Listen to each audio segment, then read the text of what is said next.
Hello, U.S. history students. Welcome.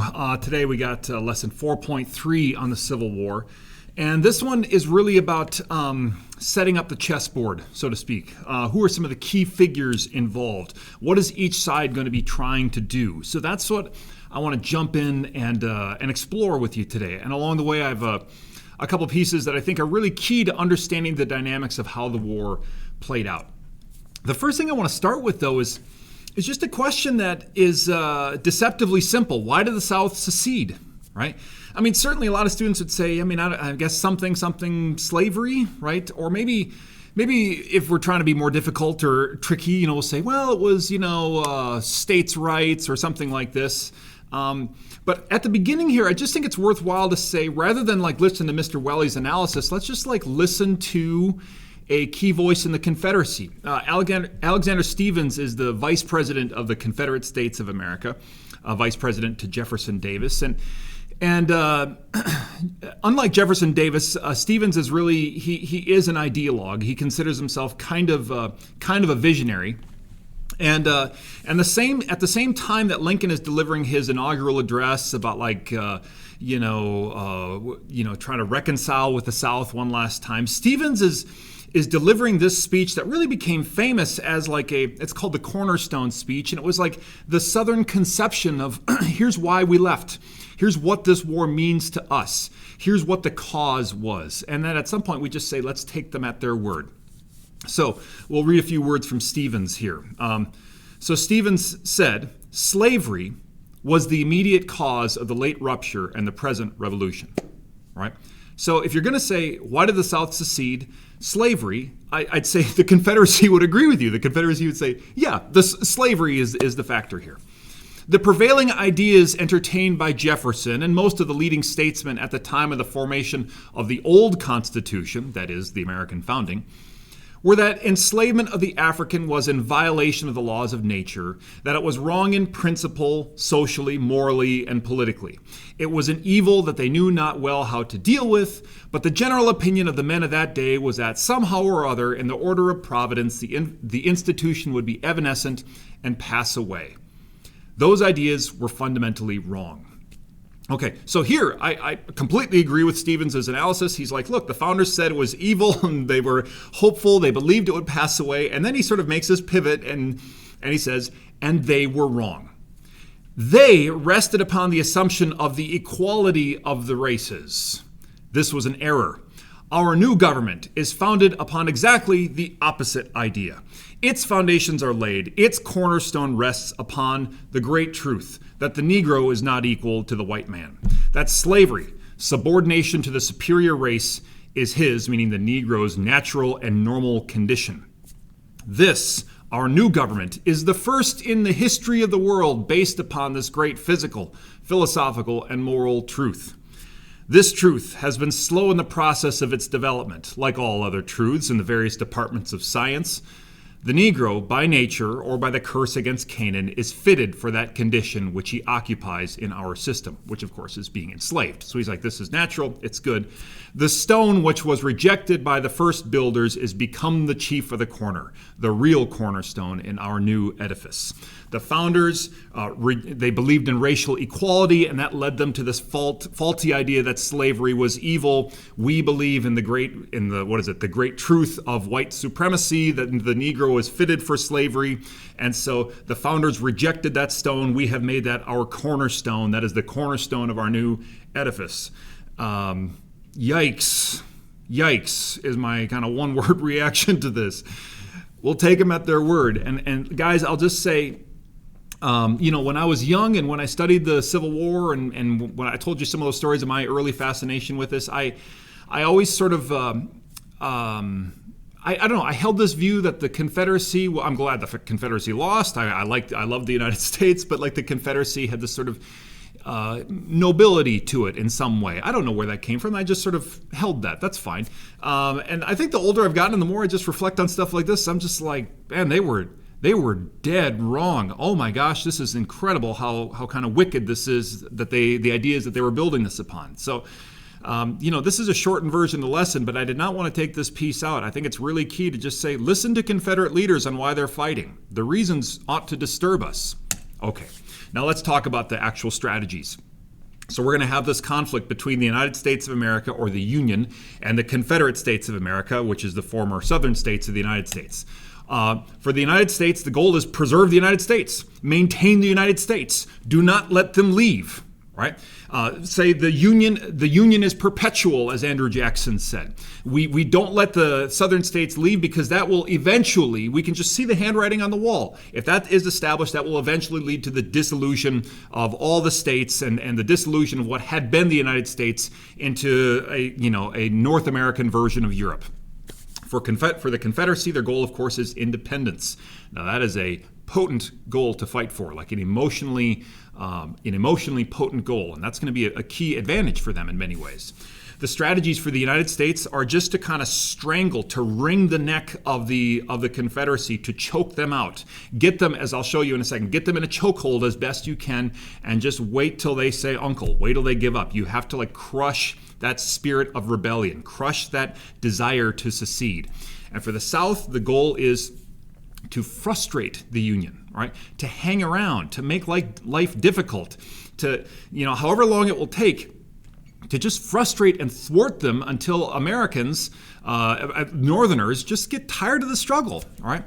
Get someone else to join in. Let's get Great Britain to join in. Great Britain is the biggest customer of our cotton. Let's get them to say, hey, we'll say to Britain, if you want more of that sweet, sweet cotton, you need to come and defend us. So jump in and help us on this. And also that will weaken the United States, which has become kind of a manufacturing rival, or is a growing rival to you. And this will weaken the United States, and we'll sell Britain on this.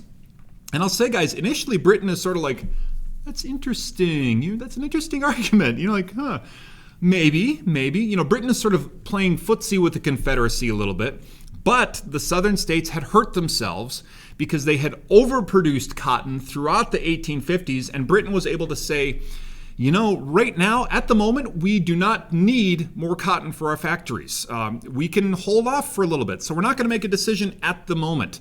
And so the southern states' hopes of getting quick help from Great Britain, that did not happen, in large part because they had overproduced cotton during the previous decade, and Britain was like, let's just wait and see for a little bit. If you're doing a lay of the land, like looking at this war, so there will be a war between the northern states of the United States and the southern states, and you're kind of tallying up advantages, you'd have to say that the North had most of the big advantages. And by that, I just mean, they had over twice as many people, they had more money to spend, and not only did they have more money to spend, they had the ability to borrow money. They had more factories. There was more railroads to move their soldiers around. More ships. They had a navy. They had more food because, the South is growing lots of cotton, but you can't feed an army with cotton. More weapons, more everything that you need to win a war. All right, this is a massive and considerable advantage. All right. In some ways, you could say it's just a shock that the Civil War took 4.5 years to fight because the North had so many advantages, right? The Union also had a government that was not sort of like a brand new government still figuring out how to act. Like it had an established government.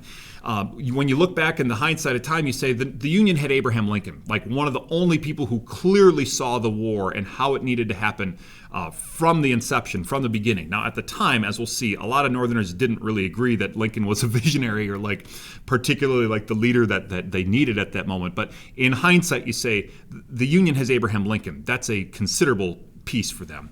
However, public sentiment in the North is much more split than in the South. Certainly there is support for the war, but there's lots and lots of people who are kind of lukewarm about this, or they're saying, yeah, but don't make this a war about freeing slaves, or don't make this a war about equal rights for black people. That's not something we're going to sort of fight and die for. It's a little squishier, the support there in the North. The Northern Plan, all right, and this is a plan devised by an old general named Winfield Scott. And I want to say this is a good plan. So this is, to understand how the war will shake out, you need to understand this so-called Anaconda plan. And I need to tell you that you might have picked up already that there's some interesting parallels between the Civil War and the Revolutionary War, right? And the southern states kind of felt like we are like the Americans during the Revolutionary War, right? And we'll just sort of try and repeat the same thing. And the Union is sort of like the British. One key difference is that the Union had a war plan that was going to work. Once it could get executed, it's going to be difficult, but once it could get executed, it would work. All right. The first part of the plan is this Anaconda plan, because an anaconda chokes its victims to death or strangles them to death.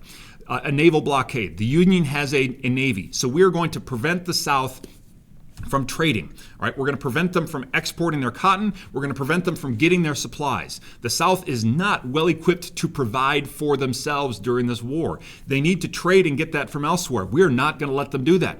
We're going to choke them out. This is going to make life miserable for their armies. It's going to make life miserable for their civilians. That's fine. All right. Then don't secede from the United States. Then give up and say, okay, sorry, we want back in. Like, we're going to do a naval blockade to block them off.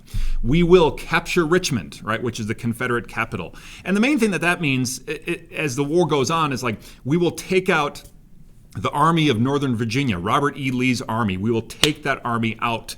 All right, which is like the biggest weapon that the Confederacy had, this like formidable army that was in Virginia that was basically defending its capital. Like, the Union says, we'll go after that army and we'll take them out. We will also complete the chokehold by taking control of the Mississippi River. All right, the Mississippi River is the biggest highway in North America. The Mississippi River is the way that it was the easiest means of transportation in the South. All right, so you take the Mississippi River. You don't let them sort of get their goods out that way. You don't let them move their stuff around. Also, we'll note that there's like Arkansas and Texas over here on the Mississippi River, all right? And so we were going to, and Louisiana as well. So we'll like take 3 of the states and just cut them off by taking control of the Mississippi River. So once we have them in the Mississippi, that will be like we've got them in the chokehold, and then we're just going to try and squeeze them out. That's the plan. It's going to take much longer than any Northern general recognizes, but it's a plan that will work in the end. Like, in the end, the Union successfully does this, and it's the reason why they win the war. It takes a long time to do that, and it is just a grueling process in the meantime, in large part because the Confederacy has some not like big advantages, but a couple really key strategic advantages, a couple advantages that just really end up being very useful. First of all, the sentiment for the war in the South, there's just like universal support for this war, and like Southerners in this fight for independence, as they understood it, it was something that they were ready to suffer greatly for. It was not going to be something that they were going to go, yeah, forget it. This is something that they really felt deeply, and these grudges, can we call it, like this resentment against the North, like this sort of like these grudges had been nursed, let's put it this way, for several decades now. They were deep, and Southerners really felt like they did not want to give in to the North, right? And this idea of they can have independence or liberty, or they can stick it to Northerners, was something that they felt very deeply. The biggest advantage is that the South had much better military leadership, just much better military leadership, especially at the beginning. As it turns out, when the war begins and you look at the sort of core of officers in the United States Army, and then the Southern states secede, most of the officers who are from Southern states, including Robert E. Lee, sort of get up and leave the United States Army and join the Confederate Army. And that represents the bulk of the officers in the United States Army, especially some of the best ones. And for that, if you'd say, why was that? Why did Southerners make up sort of the best military generals? And I'd say that was a cultural piece, right? Southern culture kind of valued that sort of the nobility and honor of military service. It held strongly the stories of George Washington, the great Virginian, of course, the great American. But like someone like Robert E. Lee really conspicuously patterns himself after George Washington. And so they just had better military leadership. And the men who would become great generals in the Union, or the great military minds in the Union, people like Ulysses S. Grant, Abraham Lincoln, and William Tecumseh Sherman at the start of the war are all like definitely being underestimated, or they are living in obscurity. Like, they will emerge as military geniuses who could compete with Lee. They will emerge during the war, but at the start of the war, it just was not clear that was the case. Also, the South was able to fight a defensive war. The Union is going to have to go into the South and put down this rebellion. That is a much harder job. The South doesn't need to invade the North. right? They don't need to. Now we'll find out that they will for some reasons, but there's no real need to, right? They could hang back and fight on defensive territory with a friendly populace that can help them. Like they just have an easier job in that sense than the North that's going to have to invade and conquer and subdue. Now, one of the tricks for understanding Lincoln is, first of all, just remembering that until really the tail end of his life, he was not someone who was universally understood to be the political genius that he is today. In fact, early in the war, there was a great deal of frustration with Lincoln, and the frustration really tended to come from abolitionists, people who had been waiting to make slavery the issue, like let's go after slavery, right? And abolitionists were saying, like, this war has broken out. We need to begin freeing slaves. We need to sort of pick up the mantle, the torch of abolition, of anti-slavery, of racial equality. Let's pick it up and fight for this. And Lincoln is saying, I'm really worried that is going to lose us the war. The reason is, like we learned last time, there are these border states, and there are these border states where the people in those states have slaves, and the people in those states are saying, we do not want to secede from the United States. We want the United States to be preserved, right? But if you ask us, are we strongly anti-slavery? No, we're sort of we're mixed, right? It's a mix in the border states. And so so Lincoln is like, look, I'm trying to take it easy on some of the abolition language because it's really essential that I keep the border states. And abolitionists are really frustrated and fed up with him. So he's got this wing of his Republican Party, the abolitionist wing, that's really frustrated and sees Lincoln as lukewarm and not going anywhere. Lincoln himself, at one point early in the war, in 1861, he articulated it very clearly. He said, if I could save the Union without freeing any slave, I would do it. And if I could save it by freeing all the slaves, I would do it. What I do about slavery and the colored race, I do because I believe it helps save this Union. My job is to save the Union and preserve the United States. That is what I'm trying to do right now. I would love to do something about slavery, and I'd love to make this about slavery, but if pushing hard on slavery makes it harder for me to preserve the United States, then I'm not going to do that. And Lincoln recognizes there's lots of people that I'm making unhappy here, but again, he is what is legal and what is politically possible. I want to move the ball down the field, but what is legal, what is politically possible? This is we're watching Lincoln try to maneuver through this. It is a challenge. Okay, last thought. I want to just introduce you to talk for a moment more about two key figures who make this war go. And I think if you're trying to understand the Civil War, it's really useful to have some understanding of these two people. One of them we haven't talked about much yet. His name is Robert E. Lee. Robert E. Lee is like I put here, he's a man of uncommon military genius. He's one of the finest soldiers that the United States ever produced, and tragically he fought for the Confederacy and not for the United States. Lee is someone who, maybe you know someone like this. Maybe there's someone like this here at school that you think of. Who is the person who's the best at everything they do, right? Is there one person where it's just like, in sports, in this class, in that class, they're just the best? That was Robert E. Lee. All right, he just was he's a extremely skilled, extremely capable, extremely intelligent, and extremely kind of self-controlled person who just was used to being the best. And he just stood out in a crowd for his sort of refinement, his elegance, his intelligence, all these things. Everybody in the United States Army understood at the start of the war, that's the finest officer in the Army. That's the genius, right? That's him. That's him. Lincoln understood this. Lincoln offers him full command of the United States Army. Says, hey, here's the keys to the Army. You can have it. All right? Save the United States. And Lee considers it, but then when Virginia secedes, his home state, when Virginia secedes, Lee says, I cannot bring myself to make war against my countrymen, he calls them, like his kin. I can't go to war against Virginia. I know what war is. I'm good at war. All right, I can and I will bring destruction. I cannot do that against my fellow Virginians. Now, he has expressed ambivalence, sort of George Washington style or Jefferson style ambivalence about slavery. He called it a moral and political evil. He said secession was a mistake. All right, he said all these things. But when it came down to it, he said, I'm going to fight for Virginia. I'm going to fight for the Confederacy. it's really clear that like one reason why the war went on as long as it did and was as awful as it was is that the Confederacy had this figure. It had Robert E. Lee on their side. And my own feelings on Lee are complicated. I don't know what yours will be. We'll see. I admire many things about him, and it's impossible not to just admire his acumen as a military leader and the way he conducts himself. And actually, I think at the end of the war, as I'll teach you, at the end of the war, he has a great deal to do with the North and South being able to reconcile. Like he really leads that. Through his actions, he really leads that effort to reconcile the two halves of the country. That is essential. At the same time, he fought to defend the institution, like we saw at the start of the lesson, that's like dedicated to slavery. I'll show you this counterpoint. I'll just sort of give this as a bit of food for thought. W.E.B. Du Bois is he's an African-American intellectual leader of the early 20th century.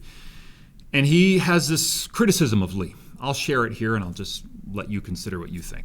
So Du Bois wrote, he, meaning Lee, followed Virginia, not because he particularly loved slavery, though he did not hate it, but because he did not have the moral courage to stand against his family and his clan. Lee hesitated and hung his head in shame because he was asked to lead armies against human progress and against Christian decency, and he did not dare refuse. Either he knew what slavery meant when he helped maim and murder thousands in its defense, or he did not.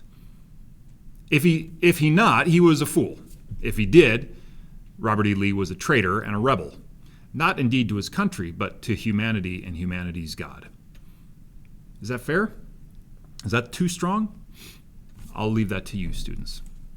Last thought on Abraham Lincoln. We'll continue to get to know this man, but again, he's the one who just sort of, as the dust settles from the war, he's the figure that really emerges and stands tallest. And again, like I've said in class, there's a whirlwind of moral complexity in the situation, of like legal difficulties and like what is appropriate, what is constitutional, what is militarily possible, what is militarily necessary. And what you recognize in just studying this long enough is like on all these questions, the moral question, legal question, military question, Lincoln is the one who perceives the way through on these.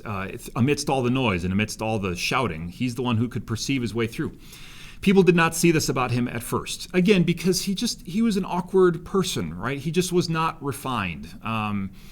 He did not give good impressions to people. And everyone just said he's strange looking.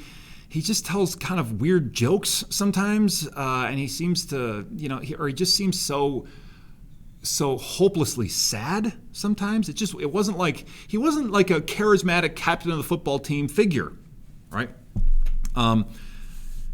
He was a man who had depression on a very deep level, sometimes because of circumstances. The own circumstances of his life were not that pleasant, right? Difficulties in his own childhood. He had a fiance who died. He had children who died.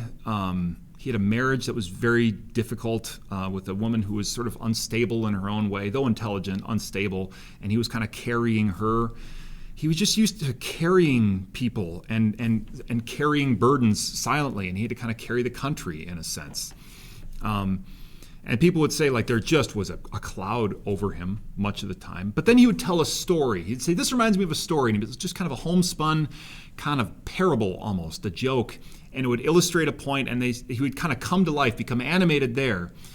And I'd say for people who spent time with him in those years, when they did spend time with him, and when they did begin to see who he was and the weight he could bear and the dignity of and the perceptiveness of his own reasoning, like people who understood him and got to know him were almost devoted to him. They believed in his greatness. It just was something that took a while to see. It's my hope that you'll be able to see it in this unit. So, and as the war goes on, it's almost like he becomes less and less of a lawyer, though he always was a lawyer, and he becomes more and more of a religious man, and we'll watch that transition happen. So anyway, that was a lot here today, students, but that was big, and I think we're ready to jump into all the battles, and we'll do that next time. There's a scrapbook page called War Strategies you can complete with this, and otherwise, I hope you guys just have a great day. Thanks for your work today.